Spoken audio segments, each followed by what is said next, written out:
Dan mulai hari itu penderitaan dari si Arif akan lebih keras karena perjuangannya untuk mencapai cita-citanya akan menjadi lebih berat karena bapaknya yang sekarang saat ini sudah tiada.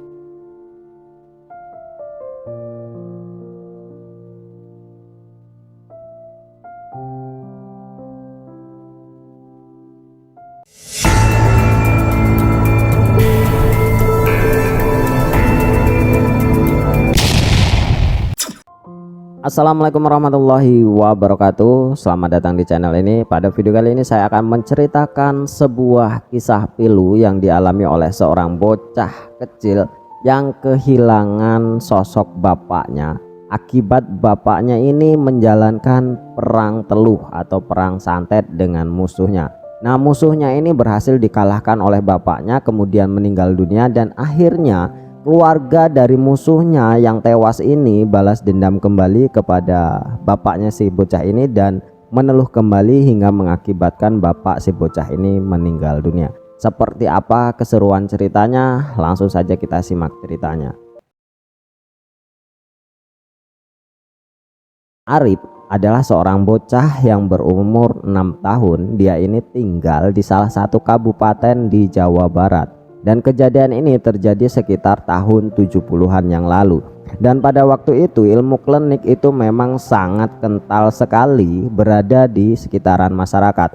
Atau orang-orang zaman itu memang banyak sekali yang masih mempelajari ilmu-ilmu goib atau ilmu-ilmu hitam. Jadi mereka sudah tidak aneh dengan hal-hal seperti ini.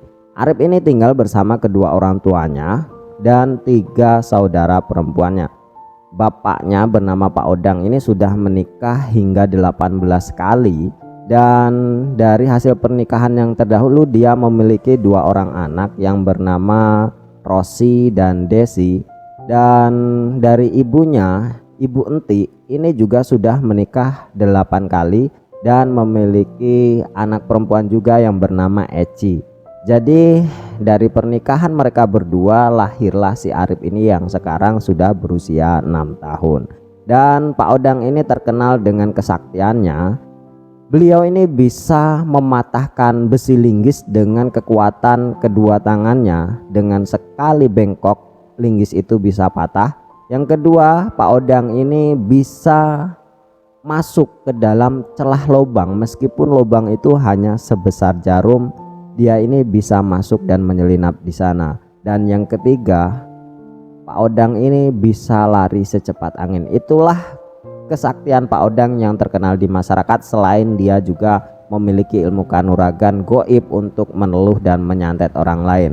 Itulah beberapa dari kesaktian Pak Odang. Sedangkan Bu Enti, ibu dari si Arif ini, adalah seorang dukun pengasihan. Jadi dia ini khusus untuk melayani pasien-pasien yang ingin belajar pengasihan, ilmu pelet dan lain sebagainya, atau orang-orang yang hanya datang untuk memelet orang-orang yang memang dikaguminya. Dan hal itu tentunya membuat Bu Enti ini terkenal di mana-mana karena memang pasiennya banyak sekali pada waktu itu.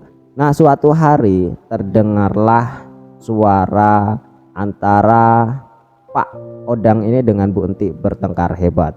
Pak Odang pun terdengar berteriak kepada Bu Enti, "Nanaonan sia, ari sia bobogoh anjing si Eman, naon kurangna aing ka sia, meuni maneh selingkuh kitu ka aing, tega sia Enti." Begitu kata Pak Odang, yang artinya kira-kira, apa-apaan kamu pacaran dengan si Eman, sedangkan Eman itu adalah musuh Pak Odang. Kamu berani menyelingkuhi saya. Apa salahku hingga semuanya sudah kuberikan kepadamu tapi kamu tega melakukan itu? Itu teriak dari Pak Odang kepada Bu Enti. "Jawab Enti, ulah leweh wae," kata Pak Odang, yang artinya, "Jawab Enti, jangan hanya menangis saja," teriak Pak Odang kepada Bu Enti. "Akang kasar ke Enti, Kang. Enti teu kuat," kata Bu Enti sambil memandang wajah Pak Odang dengan penuh kemarahan, yang artinya, "Akang kasar dengan Enti." Entik sudah tidak sanggup lagi hidup dengan akang. Begitu kira-kira artinya.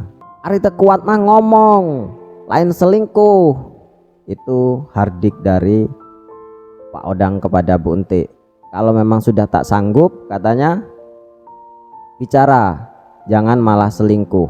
Prak, Pak Odang menendang rak piring yang ada di sebelahnya dan kemudian plak, dia pun menampar Bu Entik hingga Bu Entik pun tersungkur ke lantai. Bu Entik tersungkur sambil menangis dan berbicara, ente selingkuh Kang, sumpah demi Allah ente selingkuh. Alah, kata Pak Odang, sudahlah, kamu sudah ketahuan kamu bersama dengan si Eman bertemu. Lain Kang, lain ketemu, ente teh cuman berpapasan. Ente cuman berpapasan hanya bertemu dengan Eman, dan ente tidak selingkuh dengan si Eman. Itu ilah dari si Enti kepada Pak Odang. Sudah lantik, sekarang kemasi barangmu, kata Pak Odang melanjutkan kemarahannya. Sekarang detik ini aku akan menceraikanmu. Sekarang pergi dari rumah ini dan bawa anakmu si Eci, kata Pak Odang dengan kemarahannya yang menggebu-gebu. Karena memang dia mendengar bahwa si Eman ini selalu mendekati Bu Enti. Dia pun tidak tahu Bu Enti ini mau atau tidak, tapi karena gorengan dari warga-warga yang mengatakan bahwa Bu Enti pernah bermesraan dengan si Eman, itu membuat darah dari Pak Odang ini terus membara dan terbakar hatinya akibat kecemburuan. Sedangkan si Eman ini adalah musuh bebuyutan dari Pak Odang. Arif dan ketiga kakaknya hanya bisa melihat dari kejauhan pertengkaran dari kedua orang tuanya. Bu Entik pun sambil menangis, kemudian dia mengemasi barangnya dan keluar dari kamar dengan membawa buntelan pakaiannya, dan dipanggilnya lah si Arif dan Eci. Ayo Eci, ayo Arif, kita pergi. Jangan bawa Arif, teriak Pak Odang dari dalam rumah. Kemudian dia keluar dan menghampiri mereka bertiga. Bu Entik pun masih tetap membawa si Arif dalam tarikan tangannya dan kemudian ia hendak beranjak pergi. Kalau kamu bawa Arif, kamu akan kubunuh sekarang juga, kata Pak Odang mengancam Bu Entik. Bu Entik pun menangis sambil memeluk si Arif. Bu, Arif mau ikut ibu saja. Ibu jangan pergi, Bu. Dekapan Bu Entik semakin keras terhadap Arif dan tangis pun semakin menjadi-jadi. Nak, terpaksa ibu harus pergi karena memang ini sudah keputusan bapakmu. Kamu baik-baik saja dengan bapakmu ya nak. Bu, Arif ikut Bu, Arif ikut, kata si Arif merengek kepada Bu Entik. Namun belum selesai rengekan si Arif, tiba-tiba Pak Odang dengan paksa mengambil tubuh si Arif dari pelukan Bu Entik. Arif pun meronta-ronta dan memukul-mukul wajah dari Pak Odang. Dan sambil menangis dia menatap ibunya yang beranjak pergi dan meninggalkannya. Cepat pergi Entik, kata Pak Odang. Aku sudah muak melihat mukamu di sini. Bu Entik pun berlalu pergi dengan tangisannya, sedangkan si Arif terus meronta-ronta dan memukul dari badan Pak Odang yang terus menggendongnya. Perlahan bayangan Bu Entik dan Eci pun menghilang di kejauhan dan Arif pun terus berteriak memanggil nama Bu Entik. Ibu, Arif ikut Bu, Arif mau ikut ibu, teriak Arif terus menerus sambil menangis hingga lama kelamaan suaranya semakin parau dan hanya meninggalkan sedu-sedannya saja. Hari-hari kemudian berlalu, si Arif ini diasuh oleh kedua kakak perempuannya, dan suatu hari Pak Odang ini berencana untuk menghitan si Arif. Nah, tanpa bantuan orang lain, tanpa obat-obatan, dan tanpa peralatan yang lengkap, Pak Odang melakukan penghitanan kepada si Arif ini seorang diri dengan hanya menggunakan sebilah bedog atau parang. Dia dengan tanpa rasa kasihan menghitan si Arif ini. Tentunya si Arif pun berteriak kesakitan. Perdarahan tentunya terjadi di mana-mana. Pak Odang pun kemudian mengambil serbuk kopi untuk menghentikan perdarahan dari luka si Arif tersebut. Dan hari pun berlalu, seminggu kemudian Arif pun sembuh dengan sekarang sudah dihitan yang dilakukan oleh Pak Odang itu sendiri. Arif pun kemudian disekolahkan di sebuah MI atau Madrasah Ibtidaiyah yang berada di desa itu. Dan ternyata si Arif ini memiliki otak yang cukup encer. Dia ini tergolong anak yang cerdas. Dan di tahun berikutnya ketika kenaikan kelas, Arif ini mendapatkan juara di kelasnya. Tentunya ini membuat banyak orang yang prihatin dengan keadaan si Arif ini. Orang yang sangat pintar, anak yang pintar, jangan sampai tersia-siakan kepintarannya ini karena memang kurang perhatian dari kedua orang tuanya. Datanglah guru baru yang diutus dari kecamatan untuk mengajar di sana, namanya Pak Deden. Pak Deden ini diberi tugas selama 2 tahun untuk mengajar di MI tempat si Arif ini sekolah, dan kemudian setelah 2 tahun dia akan dikembalikan ke kecamatan untuk mengajar di MTS yang ada di kota kecamatan. Pak Odang pada malam itu sedang tidur, namun tiba-tiba dia mendengar suara dentuman yang cukup keras di luar rumahnya. Dia pun langsung meloncat dari tempat tidurnya dan berlari keluar rumah.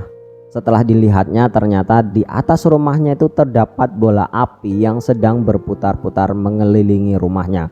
Kemudian dia pun masuk ke dalam kamar dan duduk bersila mengambil peralatan ilmunya, dan kemudian dia pun mulai berkonsentrasi.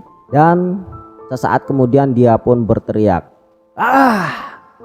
Dan terjadilah suara dentuman yang cukup keras. Dar! Dan suara itu cukup keras hingga banyak warga yang mendengarnya dan penasaran dengan suara itu. Kemudian para warga pun mengintip dari kejauhan. Ternyata di atas rumah Pak Odang itu terdapat 2 bola api yang sedang bertempur. Suara dentumannya cukup keras dan tentunya itu menjadi tontonan warga yang sedikit merasa senang karena ada tontonan, terhibur, namun juga merasa takut. Mereka takut bahwa bola api itu akan menyasar ke mereka. Tentunya itu bukan bola api biasa, itu adalah bola api gaib yang ketika orang yang terkena dari bola api itu tentunya dia tidak akan selamat. Meskipun selamat tentunya dalam keadaan yang memprihatinkan. Kemudian bola api itu terus bertempur di sana dan dilihat oleh para warga salah satu bola api itu seperti kalah dan hendak lari. Kemudian dikejar oleh bola api yang satunya. Dan bola api itu terus saling berkejaran hingga akhirnya dia menghilang di kegelapan malam. Dan warga pun penasaran, dikejarnya juga bola api itu hingga sampailah di atas rumah Eman. Jadi bola api itu bertempur lagi di depan atau di atas atap rumah Eman.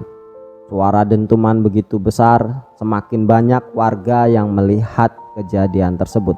Tiba-tiba bola api itu masuk ke dalam rumah Eman melalui atapnya. Namun anehnya atap rumah Eman ini tidak rusak sama sekali atau terbakar oleh api tersebut.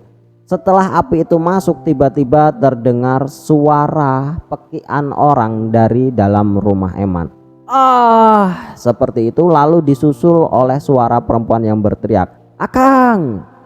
Dan warga pun kemudian berbondong-bondong ingin melihat apa yang terjadi di dalam rumah Eman. Mereka pun masuk ke sana dan melihat Eman ini sudah terkapar dengan bentuk wajah yang sudah tidak karuan, dengan darah di mana-mana dan dengan dada yang sudah gosong terbakar.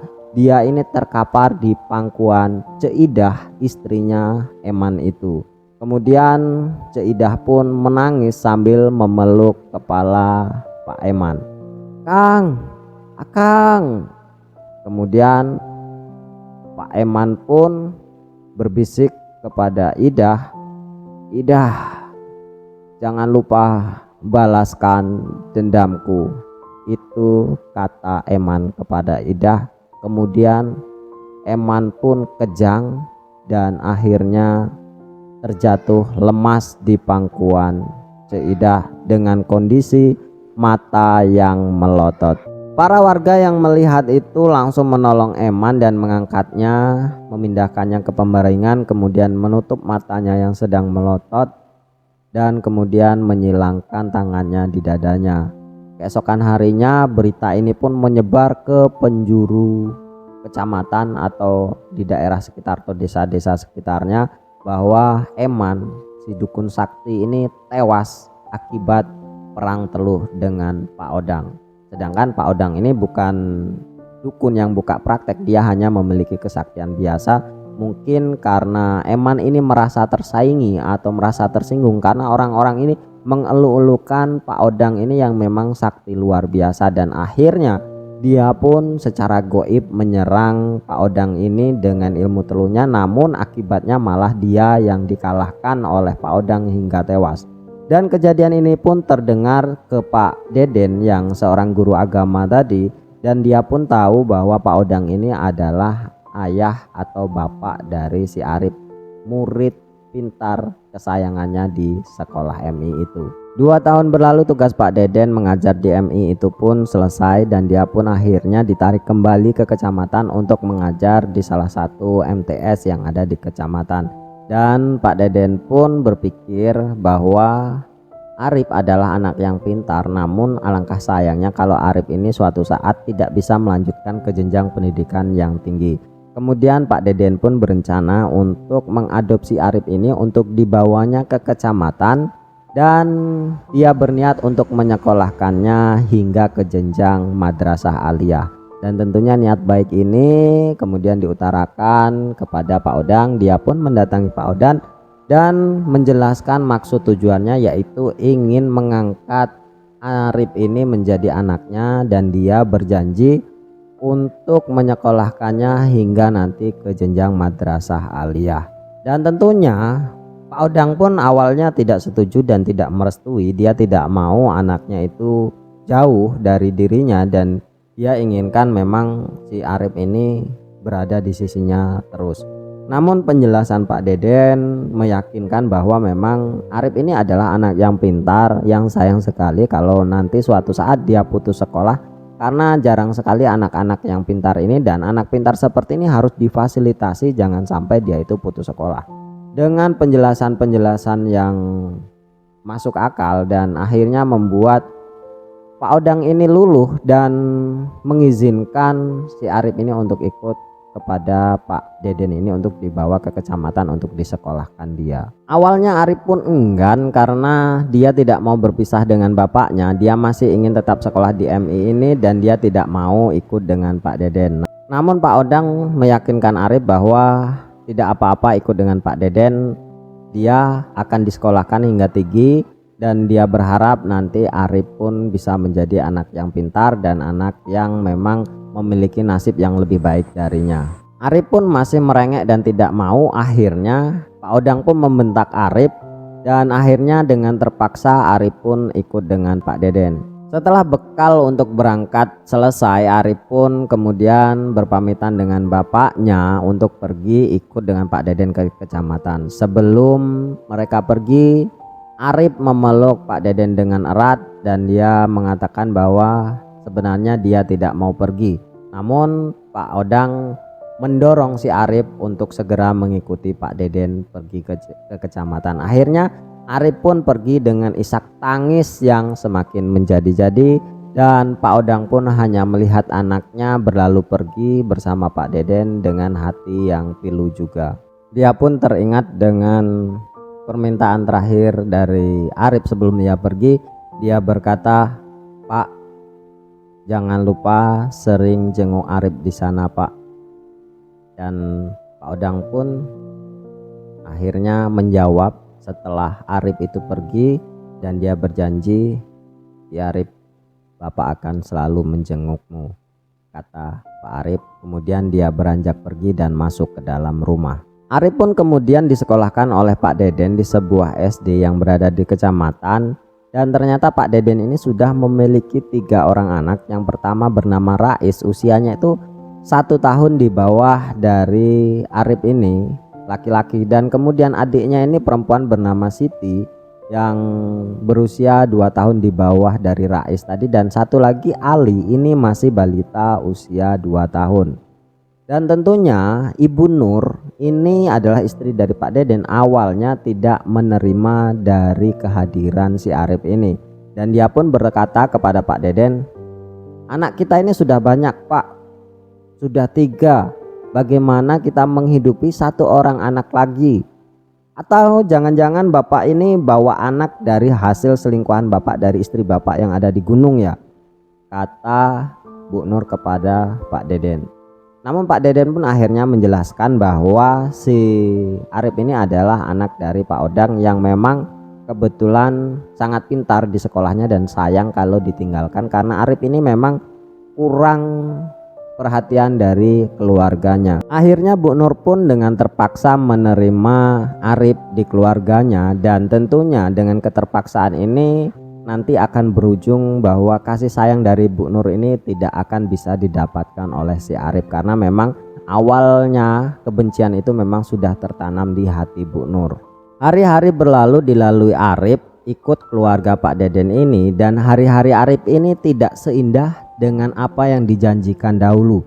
Arif sehari-hari setelah pulang sekolah disuruh untuk mengasuh si Ali yang memang baru berusia 2 tahun, dan ia pun tiap hari harus bekerja di ladang dan di sawah, dan Arif pun diberi makan hanya ketika Pak Deden itu berada di sampingnya.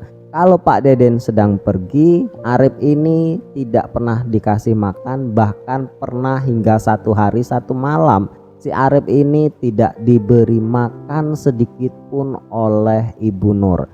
Dan anak-anak Pak Deden ini, si Rais dan Siti ini selalu membuli kepada si Arif ini dan selalu mengatakan bahwa Arif ini orang miskin yang hanya numpang hidup di rumahnya. Tentunya malam-malam berlalu yang dilalui oleh Arif ini selalu berlalu dengan derayan air mata dan dengan kepiluan yang sangat mendalam, sambil memeluk karung beras karena si Arif ini tidurnya ditempatkan di sebuah gudang yang memang berisi beberapa barang keperluan keluarga dari Pak Deden. Si Arif pun tidur sambil memeluk karung beras dan menitiskan air mata. Dia pun terisak dan memanggil bapaknya. Bapak, Arif kangen Mbak, Arif pengen pulang Pak.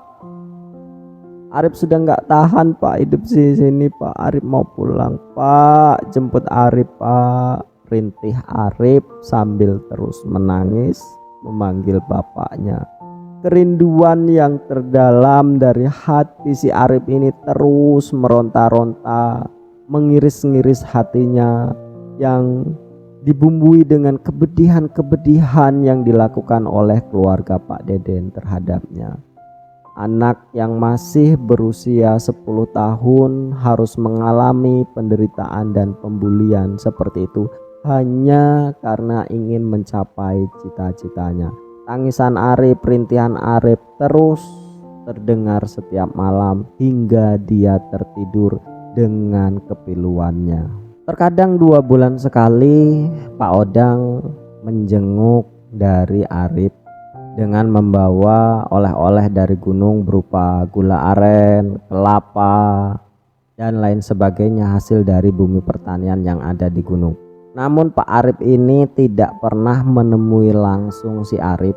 Dia hanya memberikan oleh-olehnya kepada Pak Deden atau kepada Bu Nur, kemudian dia pergi tanpa menemui si Arif. Nah, suatu hari ketika Pak Odang ini berkunjung ke rumah Pak Deden, si Arif ini melihat bapaknya yang hendak pulang ke gunung. Arif pun memanggil bapaknya, "Bapak, Bapak," sambil berlari mengejar Pak Odang. Namun Pak Odang seakan-akan tidak mendengarkan dari teriakan si Arif ini dan dia pun berlalu pergi.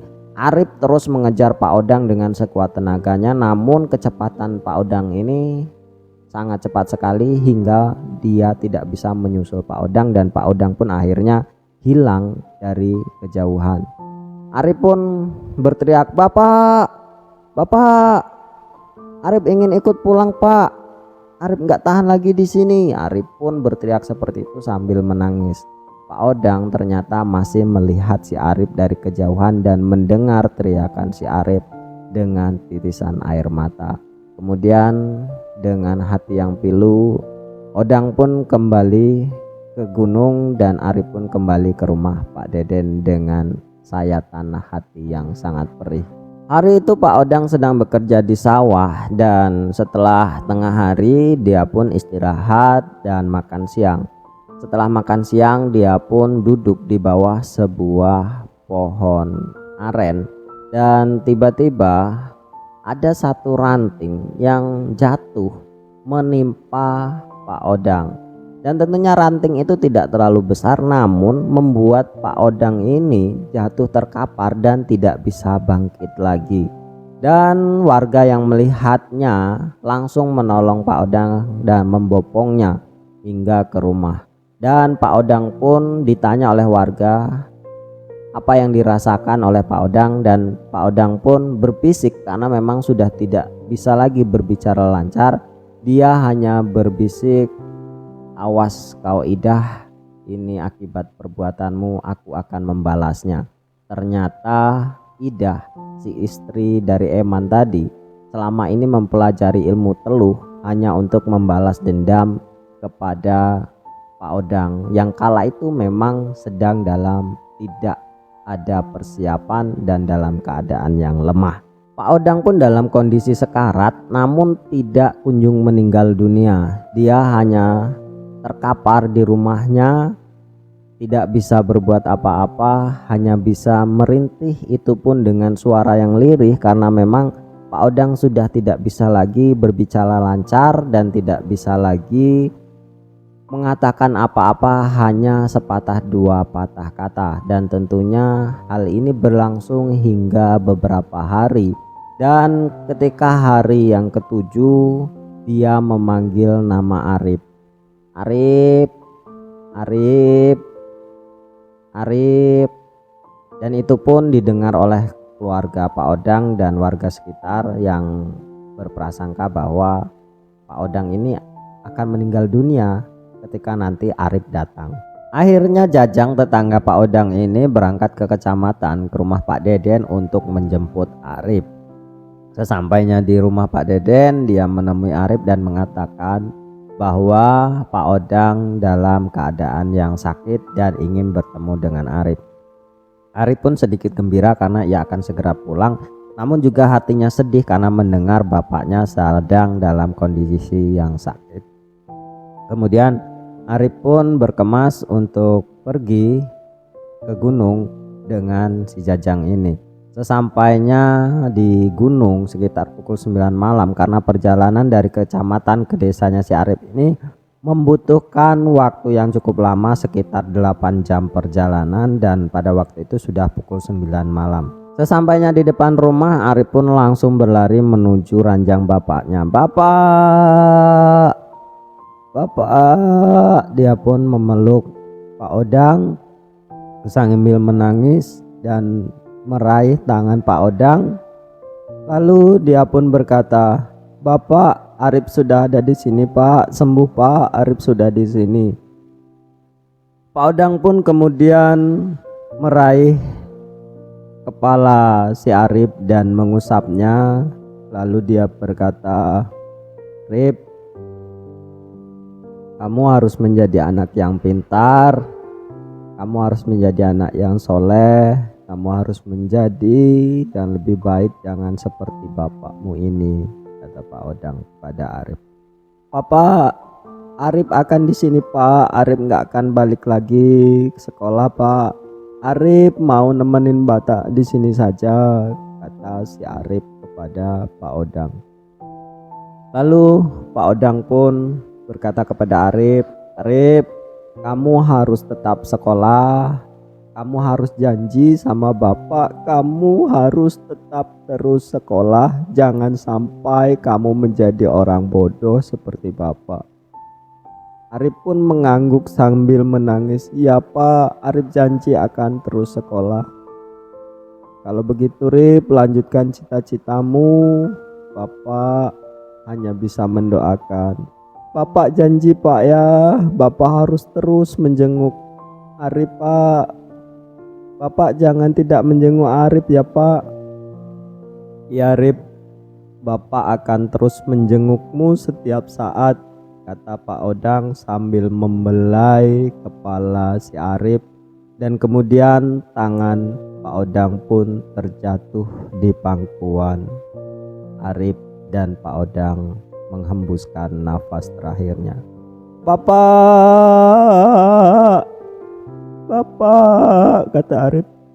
"Bapak, Arif nggak mau ditinggal Bapak. Arif hanya ingin ikut Bapak," kata Arif seperti itu. Kemudian Arif pun terus menangis hingga dipisahkan oleh keluarga dan tetangga yang ada di sekitarnya, dan membujuk Arif, menghibur Arif bahwa memang bapaknya sudah pergi untuk selama-lamanya. Kemudian hari-hari pun berlalu. Arif pun kemudian dijemput kembali oleh Pak Deden ke kecamatan dan untuk melanjutkan sekolahnya, dan mulai hari itu penderitaan dari si Arif akan lebih keras karena perjuangannya untuk mencapai cita-citanya akan menjadi lebih berat karena bapaknya yang sekarang saat ini sudah tiada.